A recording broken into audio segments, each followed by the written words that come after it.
understand. Can I please just send you to this?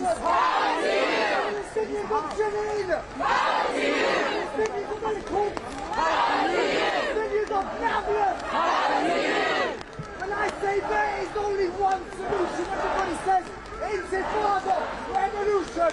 There is only one solution. Intifada, revolution. When Rishi Sunak hears these words, there is only one solution. Intifada, revolution. There is only one solution. Intifada, revolution. There is only one solution. Intifada, revolution. Free, free. Palestine. Free, free. Palestine. Free, free. Palestine.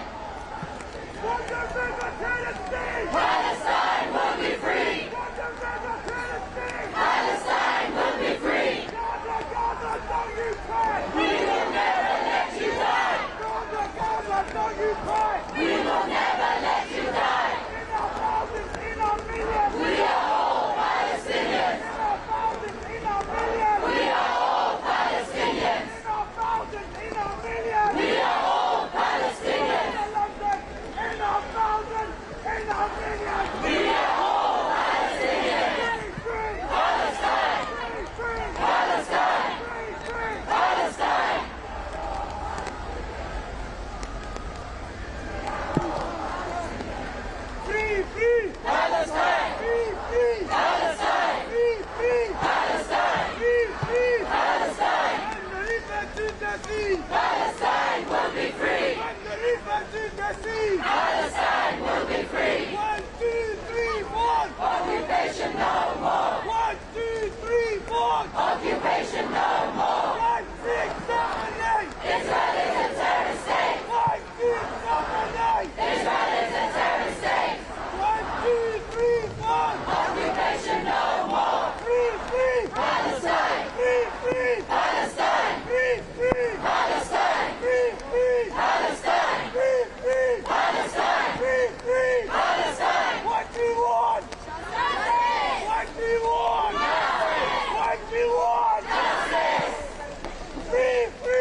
for being here with us today.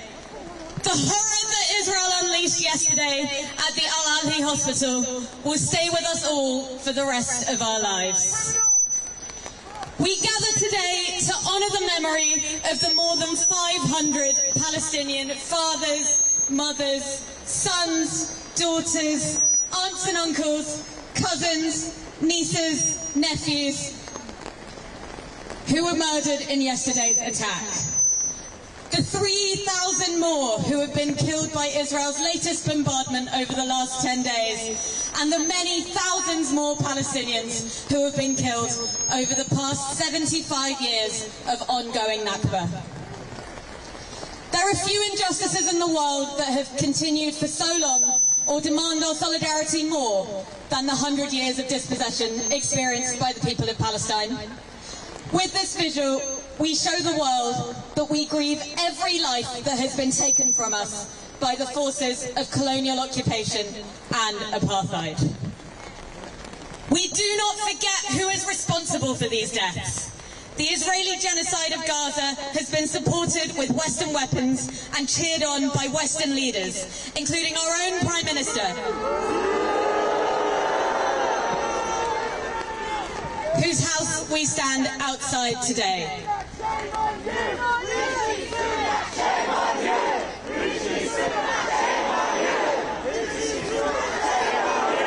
Yesterday, as the news filtered through, the people of Palestine and the people of the world stood firmly together.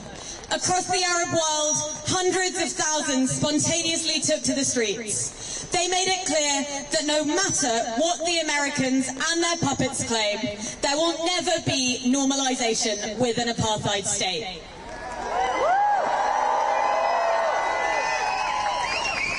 The people of Lebanon, who also struggle against Israeli aggression and occupation, marched on the American embassy. And in the occupied West Bank, the heroic people of Ramallah once again declared that those in Gaza are their brothers and their sisters. There is one Palestinian people, forever undivided and forever unbowed. In the midst of this terrible, terrible darkness, let us reaffirm our commitment to the light. Let us mourn for our martyrs and let us remember always their sheer humanity. We stand here together this evening, united by our grief, but also by our certainty that with our solidarity, the sun will one day rise over a free and peaceful Palestine.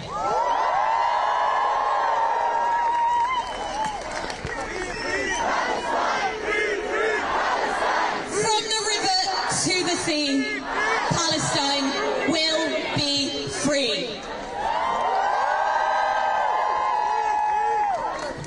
Before we hear from our speakers this evening, please join us in 3-minute silence as we honour the memories of all those who have been killed. Thank you.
free! Free, free! Palestine! Free, free! Palestine! Free, free! Palestine! Free, free! Palestine! Free, free! By Fadwa Tukan. When the hurricane swirled and spread its deluge of dark evil onto the good green land, they gloated. The western skies reverberated with joyous accounts.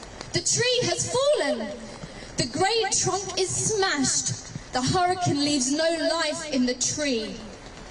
Had the tree really fallen? Never.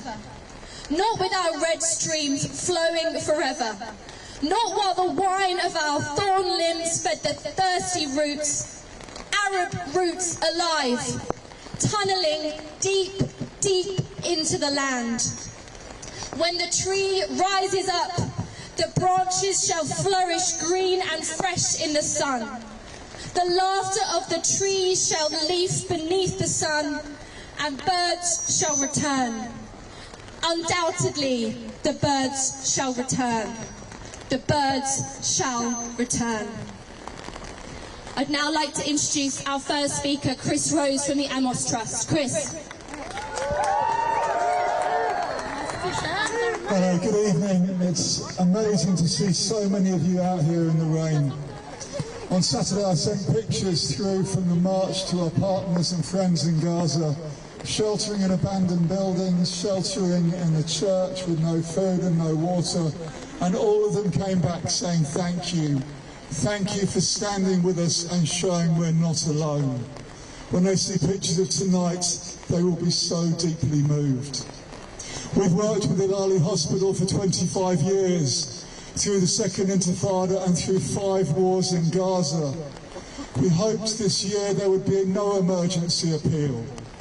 Instead, we spent the last month working with them about their breast cancer screening work for Breast Cancer Screening Month this last month, about Rosy October, as it's called in Gaza.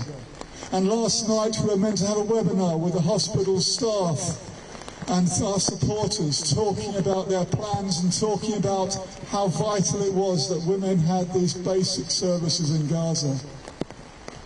Instead, we were giving an update on the situation when the awful news came through that the hospital had been bombed and hundreds of people were dead. And at that time we had no idea if our staff, our friends, our colleagues were dead or if they were alive. That morning I'd spoken to them, I messaged with the head of social work there, had said, we're all dying in Gaza. There's no fuel, there's no water, and there's hundreds who've escaped to the hospital. We got footage sent through of the staff there playing with the children who were sheltering there so that they wouldn't be to relieve a little bit of the trauma they were experiencing. In fact, 5,000 people were there because it was known as a place of peace and a place of shelter. And under international law, there is no way you should ever attack a hospital. It makes it absolutely clear that you should never, ever attack a hospital. And so people were there because there was no other shelter in Gaza, 5,000 people. The devastating footage of the bomb blast there and the loss of so many lives has ripped through the whole community and through the hospital there. We've just heard people who cannot believe what has happened. And tonight, to stand with you and to remember this awful loss and the loss of this place of great beauty is really profound. Dr. Suhaila Tirazi from the hospital, who has been running it for many years, messaged us a few days ago saying there are no winners in war, we just want peace. Let our plea be that there will be peace, that this will lead to some courage among international actors and that people will stand up and say this can go on no longer. Palestinians must have their rights. Palestinians must be able to bring up their children in peace. No more can this occupation go on. If that happens, it will be a worthy remembrance to these 500 lives. Thank you. Free, free Palestine! Free, free Palestine! Free, free Palestine! Free, free Palestine! Free, free Palestine! Free, free Palestine! Our next speaker is Amy Shalan. She's director of the British Palestinian educational charity Makan and a leading British Palestinian voice.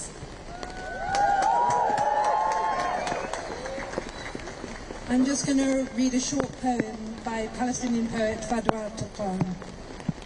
Enough for me. Enough for me to die on her earth. Be buried in her, to melt and vanish into her soil, then sprout forth as a flower, played with by a child from my country.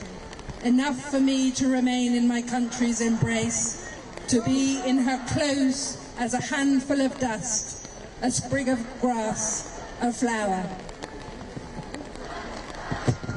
Thank you.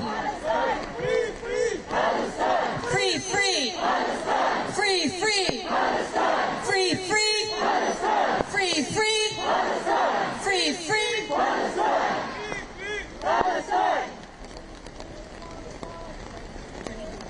I'd like to welcome the next speaker to the stage, Janine Harani from the Palestinian Youth Movement.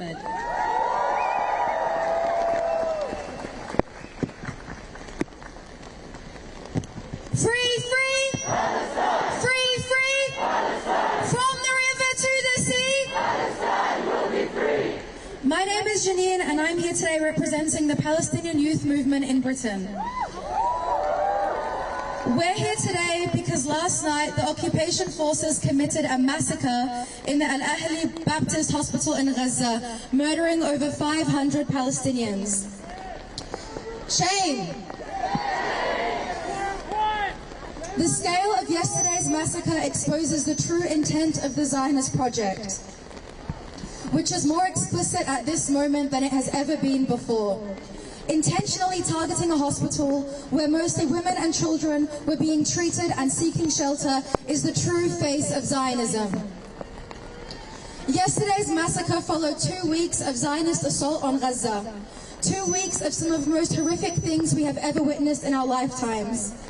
We've seen the bombings of schools, universities, ambulances, and sites of worship. We saw the bombing of Rafah, preventing vital aid from entering from Egypt. We've witnessed over 4,000 deaths, 1,000 of whom are children. This is the true face of Zionism. But Israel does not act alone. 2 days ago, the US, UK, and France blocked a UN Security Council resolution calling for a ceasefire.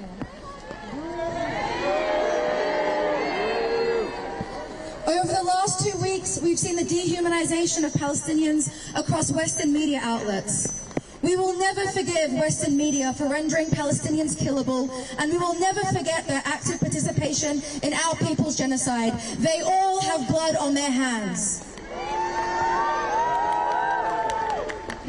This assault on Palestine and on Gaza did not begin 2 weeks ago, as much as the media would like you to believe that. For over 75 years, the Zionist regime has attempted to erase us and silence us. They've murdered and maimed us. They've arrested and imprisoned us, and they have tried to threaten and intimidate us. But none of it has worked. We are here today to mourn the eternal souls of our martyrs, but our mourning should never be mistaken for defeat. We're here, we will continue to rise, and Gaza will rise too.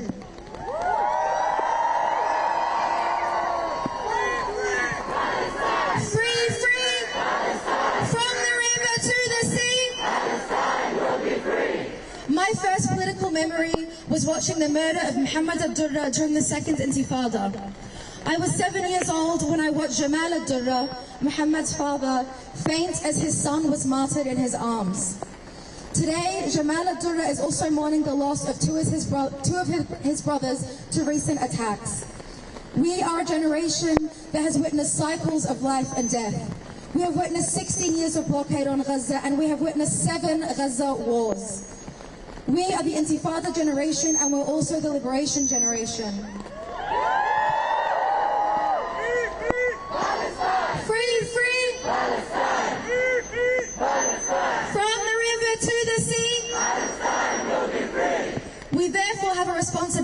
the people of Gaza who pay the highest price and the greatest sacrifice for our collective liberation.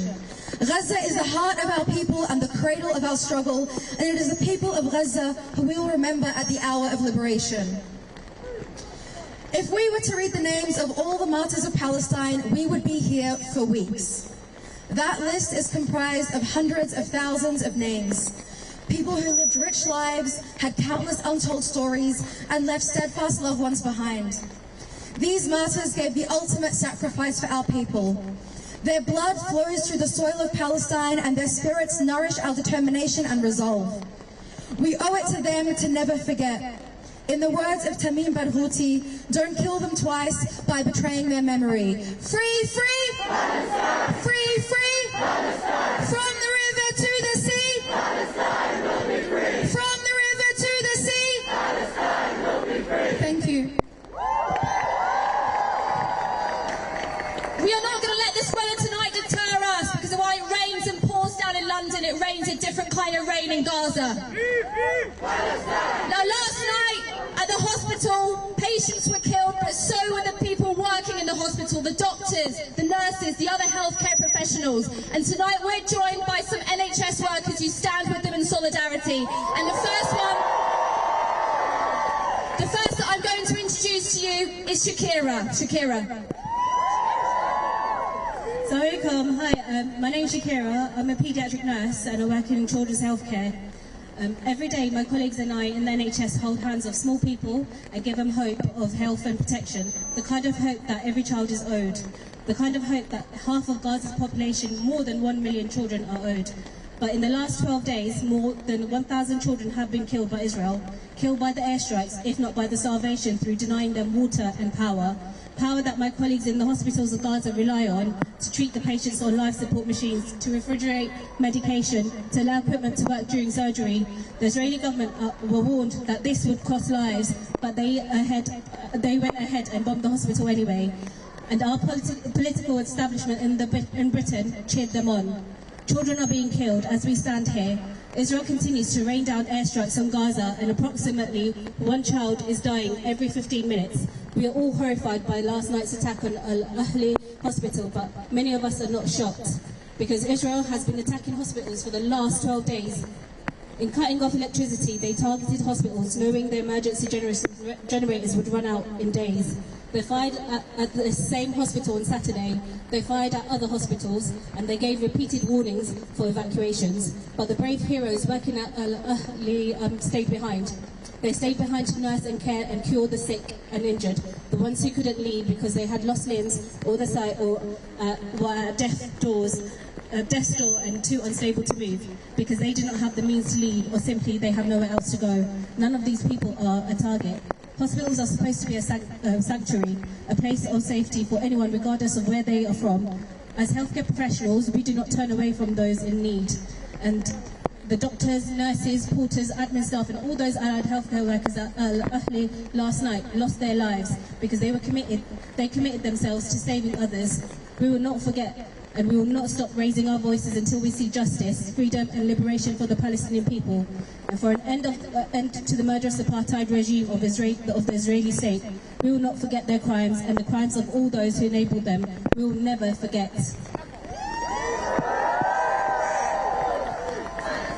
Free, free! Palestine! Free, free! Palestine! Free, free! Palestine! Free, free! Palestine! Free, free! Palestine! Free, free! Palestine! Free, free! Palestine! Free, free! Palestine! Free, free! Palestine! Free, free! Palestine! I'd like to introduce the next speaker, Hamda from the Muslim Association of Britain. Assalamu alaikum wa rahmatullahi wa barakatuh. Peace be upon you all. What we've seen last night was a war crime. Israel has been committing war crimes upon war crimes and has been allowed to continue because of the impunity given to them by the likes of our government. So long as the international community fails to hold Israel to account, we will continue to see more atrocities and more war crimes in Gaza, in the West Bank and across all of Palestine. This has to be the moment we say enough. Enough of 75 years of occupation, of settler colonialism, of erasing Palestinian lives. And even when Israel bombs a hospital and we see bodies charred beyond imagination, when we see parents picking up pieces of their children's bodies, our politicians cannot name Israel as the perpetrators of the crime. The impunity has to end now. In the words of Dr. Ghazan Abu Sitta, every Western politician who has declared unconditional support for Israel's war efforts has the blood of these children on their hands. Demand accountability, demand an end to the impunity, demand an end to the genocide of Gaza. Free, free! Free, free! Free, free! From the river to the sea! Jazakallahu khair. Thank you, Hamza, for those heartfelt words. Our next speaker is a national officer of the Stop the War Coalition. Please welcome Shabir Laka. Greetings, brothers and sisters.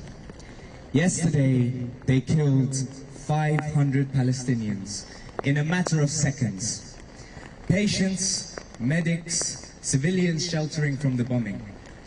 And we're watching now as the Israeli government claim it wasn't them.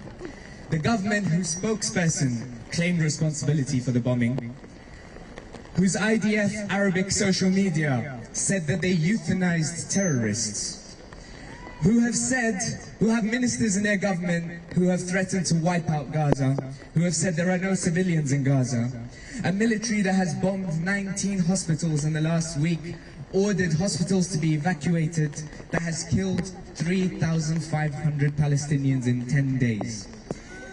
And yet they want us to believe it wasn't them.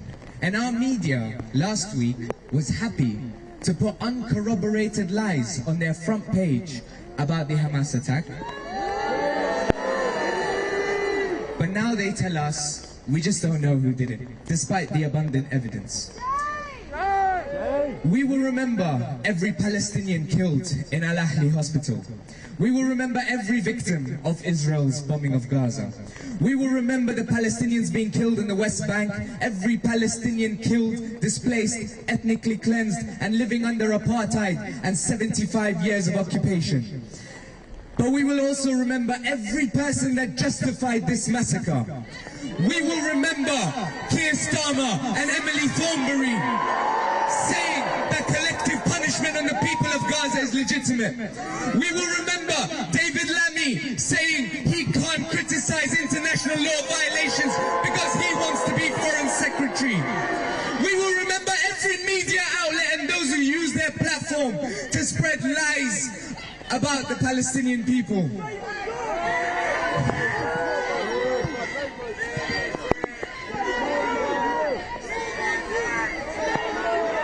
We will remember Rishi's smiling mug when he stood just there with Netanyahu, the war criminal. We know that Israel cannot do what it does to the Palestinian people without British support and British bombs. The door of 10 Downing Street is dripping with Palestinian blood. We will remember just yesterday, Suela embracing that war criminal Tzipi Livni, who should be immediately expelled from this country. And she has the audacity to suggest that those of us who are standing against the murder of Palestinian people are sympathizing with terrorists. You are the terrorist sympathizer, Suela! It is right that we are here today to mourn our brothers and sisters who've been killed, but we need to turn our pain, our outrage, our anger into action and organization. We need to make sure that none of these cowards can ever claim that they represent the British people or that they didn't know what was happening. I salute the millions of people across the world that have taken the streets for Palestine. I salute the people of France and Germany who have waved the Palestinian flag high even as they are arrested. And here where Suhaila says she wants to stop us from protesting, from waving the Palestinian flags, and claims that chanting from the river to the sea is anything but a chant for the freedom and justice of all the people in historic Palestine. We will be out on Saturday again, and we will turn the streets of London into a sea of black, white, red and green. And I say to left-wing MPs, I say to trade unionists, I say to every person who has a conscience, join us on the streets this Saturday, because we cannot be silent. We will defeat our government and media's propaganda. We will show the people of Palestine that we stand firmly with them. We will break this government's imperialist project, and we won't stop fighting until we bring this war crime supporting government down. Suhaila thinks she's coming for us. The British people are coming for you and your government. When I say long live Palestine, you say long live Gaza. Long live Palestine. Long live Palestine. Long live Palestine. See you on Saturday, solidarity.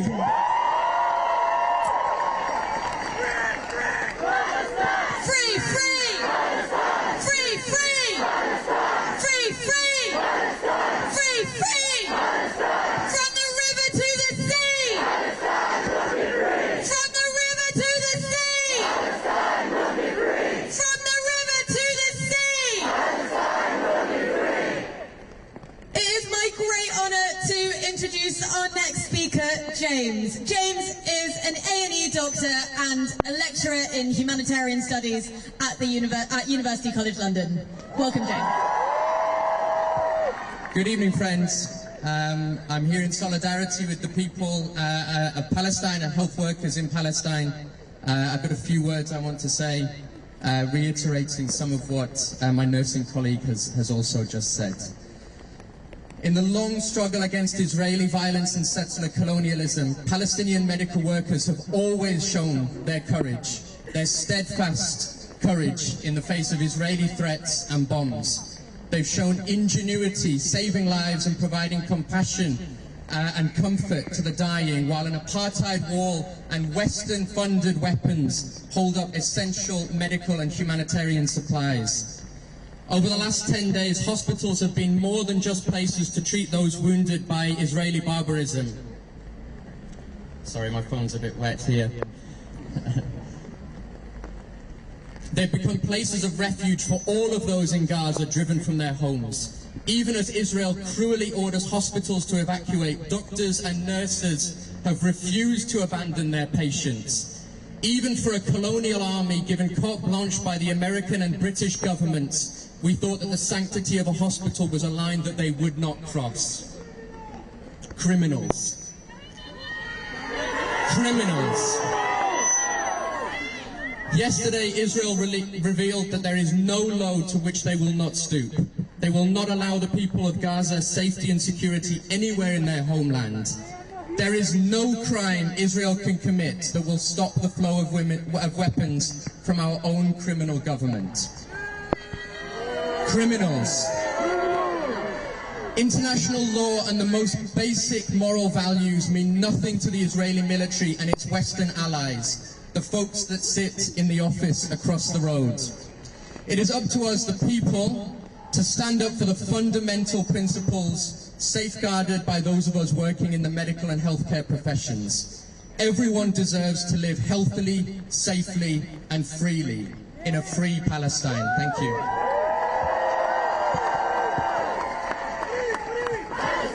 Our next speaker, speaking on behalf of the Palestinian Forum in Britain, please welcome Faris Tamimi.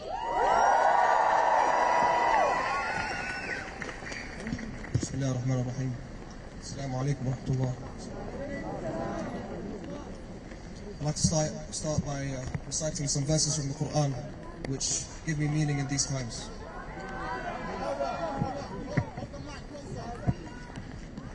أعوذ بالله من الشيطان الرجيم ولا تحسبن الذين قتلوا في سبيل الله أمواتا بل أحياء عند ربهم يرزقون فرحين بما آتاهم الله من فضله ويستبشرون بالذين لم يلحقوا بهم من خلفهم ألا خوف عليهم ولا هم يحزنون. صدق الله العظيم. Never think of those martyred in the cause of Allah as dead. Rather, they are alive with their Lord, well provided for, rejoicing in Allah's bounties and being delighted for those yet to join them. There will be no fear for them, nor will they grieve. As of today, over 3,500 Palestinians have been killed. 500 of them were killed last night. Over 1,000 children have been killed in total, including one Palestinian American child who just turned 6. He was stabbed 26 times by a heartless man who was brainwashed by Western media. We mourn our dead. We mourn our injured. We also mourn from afar in the knowledge that many of us have family and loved ones in Gaza and across Palestine. As a community here in the UK, we have been deeply affected. We have been dehumanized time and time again by the media and politicians. We are harassed by police. We are not seen as human beings, and our plight is continuously trivialized. We are tired, and we are here to say that enough is enough.